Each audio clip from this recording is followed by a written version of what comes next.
लाडकी बहीण संदर्भात मोठी बातमी आहे। आजपासूनच लाडक्या बहिणींच्या खात्यात फेब्रुवारीच्या हप्त्याचे 1500 रुपये जमा होणार आहेत। वित्त विभागाकडून 3490 कोटी रुपये वर्ग करण्यात आल्याची माहिती आहे। डिसेंबर अखेर 2,46,00,000 महिला लाभार्थी होत्या, त्यातील 5 लाख महिला अपात्र ठरल्यात आणि त्यामुळे जानेवारीपर्यंत 2,41,00,000 लाभार्थी महिला आहेत। मात्र अजूनही अनेक महिला अपात्र ठरण्याची शक्यता आहे।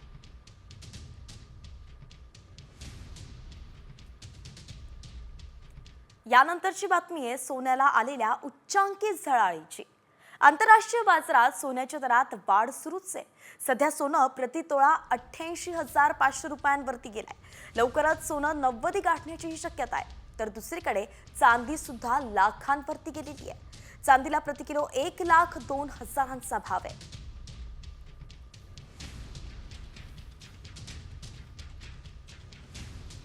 यानंतर बातमी आहे संभाजी महाराजांसंदर्भात।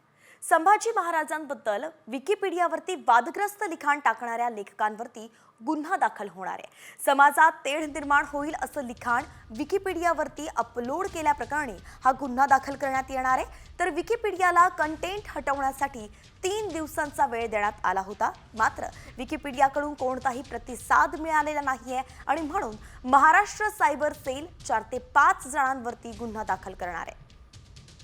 गणेश कवडे आपले प्रतिनिधी आपल्यासोबत जोडले गेलेत। गणेश, काय सांगाल, सविस्तर अपडेट कशी आहे, नेमकं कुणावरती गुन्हा दाखल केला जाऊ शकतो? नक्कीच विकिपीडियातील जे एडिटिंग केलेले आहेत यामध्ये 4 ते 5 जणांनी खरं तर हा कंटेंट एडिटिंग केला होता आणि या कंटेंट एडिटिंग नंतरून हा कंटेंट काढण्यासाठी देखील आहे ते विकिपीडियाला महाराष्ट्र सायबर सेलच्या वतीने आहे ते नोटीस देखील पाठवण्यात आली होती। मात्र या नोटीसीला 3 दिवस झाले तरी देखील कुठल्याही पद्धतीचा विकिपीडियाकडून आहे तो रिस्पॉन्स देण्यात आलेला नाहीये। त्यामुळेच कुठेतरी आता या सगळ्या संदर्भामध्ये सायबर सेलच्या वतीने आहे तो गुन्हा दाखल होताना पाहायला मिळतो आणि यामध्ये ज्यांनी 4 ते 5 जणांनी खरं तर हा कंटेंट एडिट केलेला आहे या सगळ्यांवर गुन्हा दाखल होतोय। मात्र नोटीस पाठवून त्यानंतरून देखील सायबर सेलच्या वतीने ईमेलच्या माध्यमातून देखील आहे ती विकिपीडियाशी संपर्क साधण्याचा प्रयत्न केला होता। या सगळ्या संदर्भात देखील 10 ते 15 मेल करून देखील त्यावरही देखील कुठलाही रिस्पॉन्स आलेला नाहीये। आपण पाहतोय की विकिपीडियाकडून कुठलाच रिस्पॉन्स आला नाही, त्यांनी काहीच उत्तर दिलं नाही, म्हणून अखेर आता महाराष्ट्र सायबर सेलने हे महत्त्वाचं पाऊल उचललंय। आता लेखकांवरती गुन्हा दाखल होणार आहे। धन्यवाद सविस्तर अपडेटसाठी। आणि यानंतर आताची सगळ्यात मोठी बातमी आपण पाहतोय, शिक्षकांसाठी अत्यंत महत्त्वाची अशी ही बातमी आहे। हजारो शिक्षकांवरती कारवाईची टांगती तलवार आहे। टीईटी उत्तीर्ण न झालेल्या शिक्षकांवरती कारवाईसाठी राज्य सरकारच्या शिक्षण विभागानं पावलं उचलली आहेत आणि याच पार्श्वभूमीवरती प्रशांत बंब यांनी राज्यातील सर्व शाळांमधील टीईटी परीक्षा न दिलेल्या शिक्षकांची यादी शिक्षणाधिकाऱ्यांकडून मागवलेली आहे। त्यावरून ते आता सरकारकडे अपात्र शिक्षकांवरती कारवाई करण्यासाठी पाठपुरावा करणार असल्याचं कळतंय। अत्यंत महत्त्वाची मोठी बातमी आपण पाहतोय, टीईटी अपात्र शिक्षकांवरती आता कारवाई होण्याची शक्यता आहे। बघा, शिक्षक विषय असा आहे, कारवाई तर हा फार छोटा भाग आहे। त्यांना स्वतःलाच मनाला वाटलं पाहिजे की आमच्यावर ह्या पिढ्या घडवण्याची जबाबदारी असताना आम्ही मुख्यालयी राहत नाही, चांगलं दर्जेदार शिक्षण देत नाही आणि स्वतः 80,000चा पगार घेतात, हे शिक्षकांनी स्वतः समजून घेतलं पाहिजे। मला बोलायची गरज नव्हती खरं म्हणजे, परंतु मी यांच्यावर कारवाई करणार जे ह्या लायकीचे शिक्षक नाही आहेत। 20% शिक्षक जिल्हा परिषदचे आमचे चांगले आहेत, नो डाऊट, पण जे लायकीचे नाही आहेत त्यांना मी इथून काढणार, त्यांना नोकरीतून बडतर्फ करायला लावणार, ते त्या कायद्याप्रमाणे, कारण की त्यांना जे काम दिलंय ते करत नसतील तर। या संदर्भात अधिकची माहिती देत आहेत आपले प्रतिनिधी माधव सावरगावे। माधव, काय सांगाल, प्रशांत बंब सध्या विद्यार्थ्यांसाठी त्यांच्या हितासाठी आक्रमक झाल्याचं पाहायला मिळत आहे आणि थेट आता टीईटी अपात्र शिक्षकांवरती ते कारवाई करणार असल्याचं कळत आहे।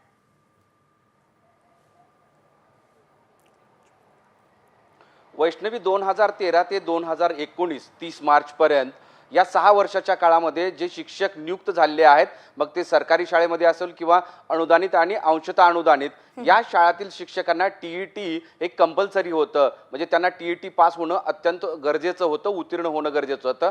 मात्र या 6 वर्षाच्या काळामध्ये हे न करता अनेक शिक्षक अजूनही रुजू आहेत आणि ती रुजू असल्यामुळे विद्यार्थ्यांचं मोठं नुकसान होत आहे. आणि यासाठीच 2018 मध्ये राज्य सरकारनं एक GR काढला होता. त्या GR मध्ये असं सांगितलं होतं की या 6 वर्षाच्या काळामध्ये 2013 ते 2019 मध्ये जे शिक्षक रुजू झाले त्यांनी TET उत्तीर्ण होणं गरजेचं आहे.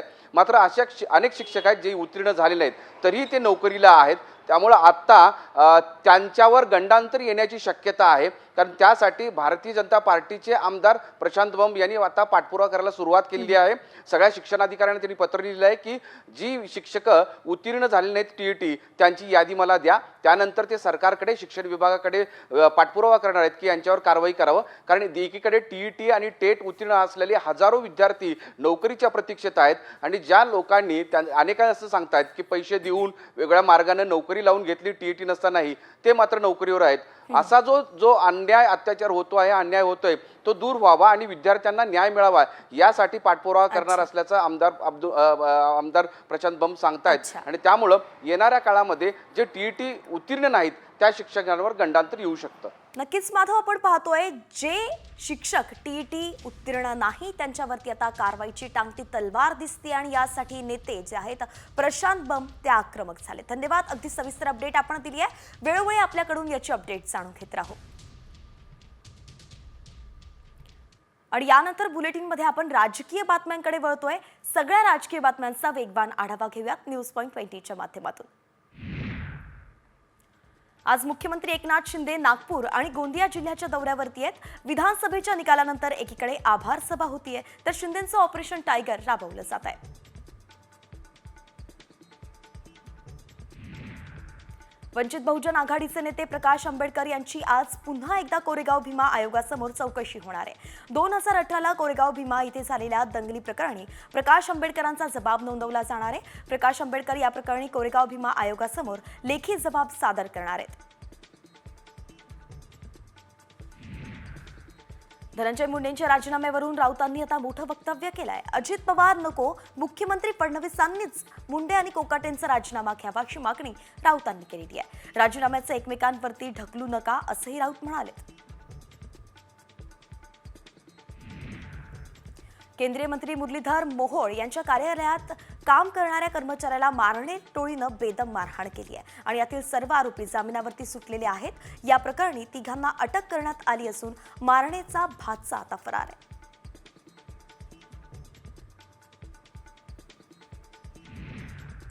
केंद्रीय गृहमंत्री अमित शहा शनिवारी पुण्याला जाणार आहेत. शहा यांच्या दौऱ्यानिमित्त बाणेर भागातील वाहतूक व्यवस्थेत तात्पुरते बदल करणार आहेत. रेसकोर्स जवळील पाण्याची टाकी परिसरात वाहतूक बदल करण्यात येणार आहे आणि पाण्याची टाकी ते टर्फ क्लब रस्ता तात्पुरत्या स्वरूपात दुतर्फा करण्यात येणार आहे.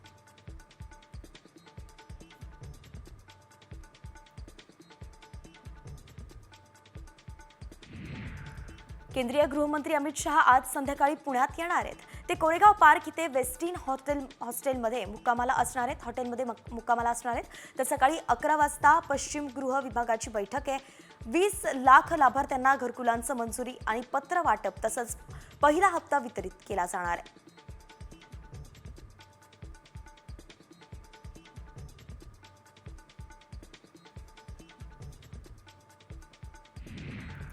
पंतप्रधान नरेंद्र मोदींच्या हस्ते 98व्या अखिल भारतीय मराठी साहित्य संमेलनाचं उद्घाटन होत आहे.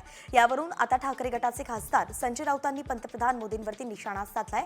सुरक्षेच्या कारणास्तव विज्ञान भवनात उद्घाटन होणार, मोदी सभामंडपात का येत नाहीत असा सवाल त्यांनी उपस्थित केलाय.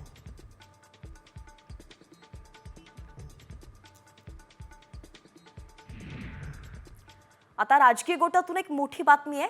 अजित पवार गटाचे नेते सूरज चव्हाण यांनी आज पुन्हा सामाजिक कार्यकर्त्या अंजली दमानिया यांच्यावरती निशाणा साधलेला आहे. धनंजय मुंडे साहेबांवरती आरोप करण्यासाठी रिचार्जवाल्या ताईंच्या खात्यावरती 25 खोक्यांचा बॅलन्स टाकण्यात आलाय असा गंभीर आरोपच सूरज चव्हाण यांनी केलेला आहे. पाहूयात.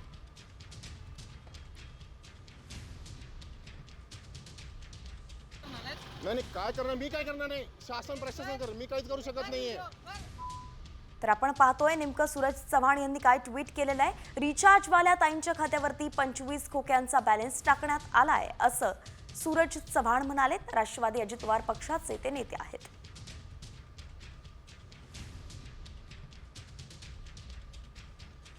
तर कोणाच्या माध्यमातून तुमचा रिचार्ज झाला लवकरच पुरावे देणार असल्याचा सुद्धा इशारा सूरज चव्हाणांनी अंजली दमानी यांना दिलाय.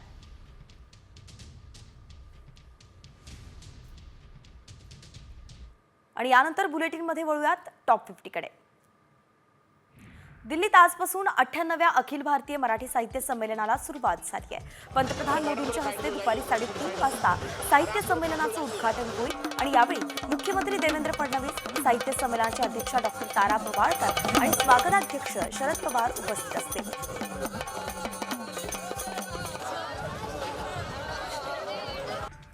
मराठीला अभिजात दर्जा मिळाल्यानंतर प्रथमच मराठी ग्रंथांची साहित्य दिंडी राजधानी दिल्लीच्या पथांवरून चाललेली आहे. तर माजी संमेलनाध्यक्षांसहच अनेक साहित्यिक नटून थटून या दिंडीत सहभागी झाले.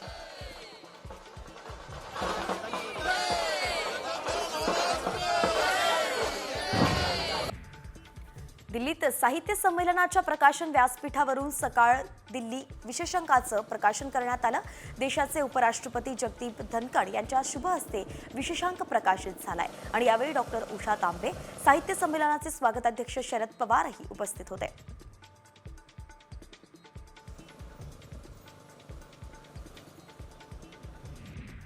मराठी साहित्य संमेलनासाठी महादजी शिंदे एक्सप्रेस पुण्याहून दिल्लीला रवाना झाली आहे आणि या विशेष रेल्वेच्या प्रत्येक बोगीला गड किल्ल्यांची नावं देण्यात आली आहेत. 1200 प्रवासी या ट्रेनमध्ये असल्यानं प्रवासातच त्यांचं संमेलन भरलंय.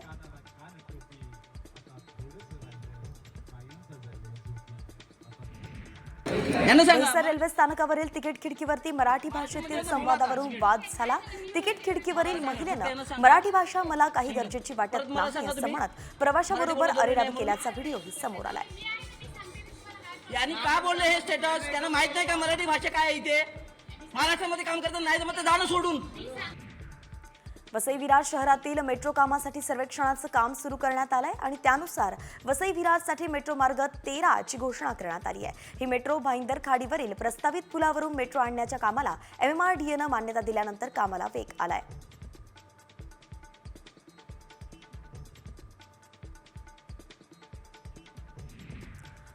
बदलापूरकरांची लोकलच्या गर्दीतून सुटका होणार आहे. बदलापूरपर्यंत मेट्रो सेवा उपलब्ध करून देण्यात येईल अशी घोषणा मुख्यमंत्र्यांनी केली आहे. मेट्रो 14 या प्रकल्पामुळे अंबरनाथ बदलापूर हा भाग नवी मुंबई, ठाणे, भिवंडी या शहरांशी जोडला जाणार आहे. मेट्रो 14 या 45 किलोमीटर लांबीच्या कामकाजासाठी MMRDA कडून प्रक्रिया सुरू करण्यात आली आहे.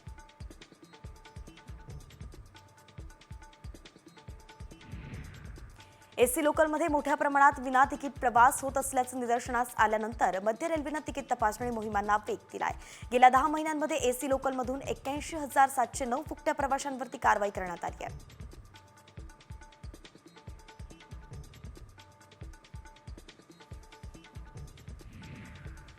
होळीनिमित्त कोकणात जाणाऱ्यांची संख्या लक्षात घेऊन विशेष रेल्वे गाड्या चालवण्याचं नियोजन करण्यात आलंय. मध्य रेल्वे आणि कोकण रेल्वेच्या समन्वयानं CSMT मडगाव, LTT मडगाव अशा रेल्वे गाड्या चालवण्यात येणार आहेत. या रेल्वे गाड्यांचं तिकीट आरक्षण 24 फेब्रुवारीपासून सुरू होईल.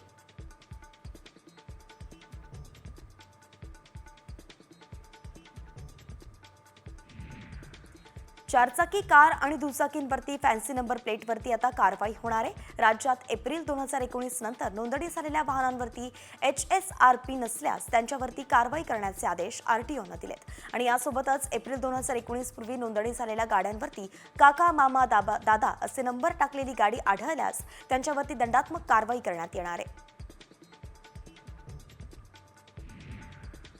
आता ग्राहकांच्या खात्यातून फसवणुकीनं पैसे काढल्यास बँक जबाबदार राहणार आहे. सुप्रीम कोर्टानं खातेदारांना दिलासा देणारा निकाल दिलाय.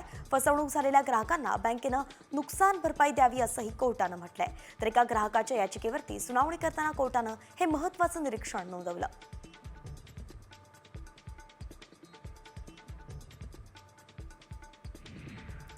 भारतात 20 लाखांहून अधिक मृत्यू वायू प्रदूषणामुळे होत असल्याची माहिती समोर आली आहे. अर्थ ग्लोबलच्या अहवालात हा दावा करण्यात आलाय. शिवाय जगातील 15 सर्वात प्रदूषित शहरांपैकी 12 शहरं ही भारतातील असल्याचंही अहवालात नमूद करण्यात आलंय.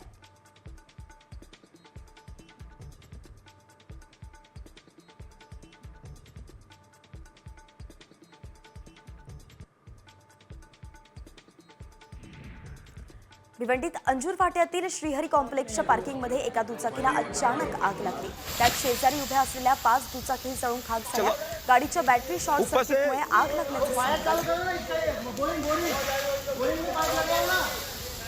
जल्दी करो भाई.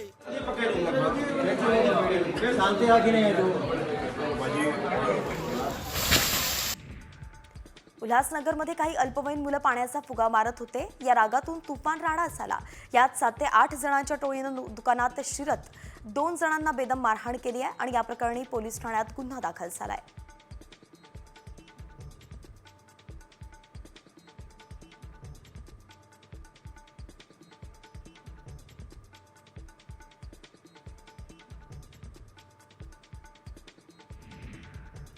आयुष्यमान आरोग्य योजनेमध्ये आरोग्य मित्रांना 36,000 रुपये मानधन वाढवून द्यावं आणि दरवर्षी 10% वाढ करावी यासह इतर मागण्यांसाठी अमरावतीतील आरोग्य मित्रांनी धरणं आंदोलन सुरू केलंय. शासनानं तात्काळ तोडगा काढून जनतेला आरोग्य योजना सुरू करून द्यावी अशी मागणी सामान्य नागरिक आता करतायत.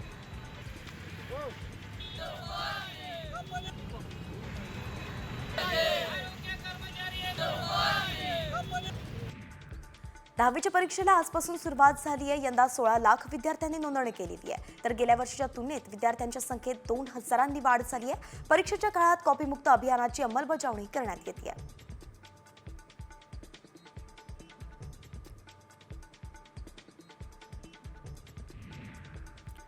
यानंतर एक सविस्तर रिपोर्ट पाहूयात. घोटाळ्यांचे आरोप मंत्री धनंजय मुंडेंची पाठ सोडायला तयार नाहीत. मुंडेंवरती आता थेट मंत्रिमंडळाची दिशाभूल करण्याचा मोठा आरोप झालाय. माहिती अधिकारात ही धक्कादायक माहिती समोर आल्याचा दावा करण्यात आलाय. नेमकं काय आहे हे प्रकरण, त्यावरचाच साम टीव्हीचा हा विशेष आणि सविस्तर रिपोर्ट. धनंजय मुंडेंचा मंत्रिमंडळ घोटाळा. मंत्रिमंडळाची मंजुरी न घेताच टेंडर काढले.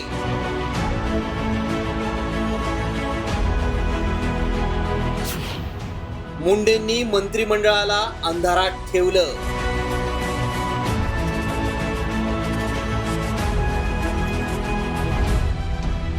वाल्मिक कराड प्रकरणात धनंजय मुंडे आधीच अडचणीत सापडले.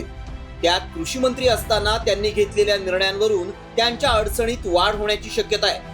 मंत्रिमंडळाची मंजुरी न घेताच मुंडेंनी अनेक टेंडर काढल्याचा गंभीर आरोप आरटीआय कार्यकर्ते विजय कुंभार यांनी केलाय.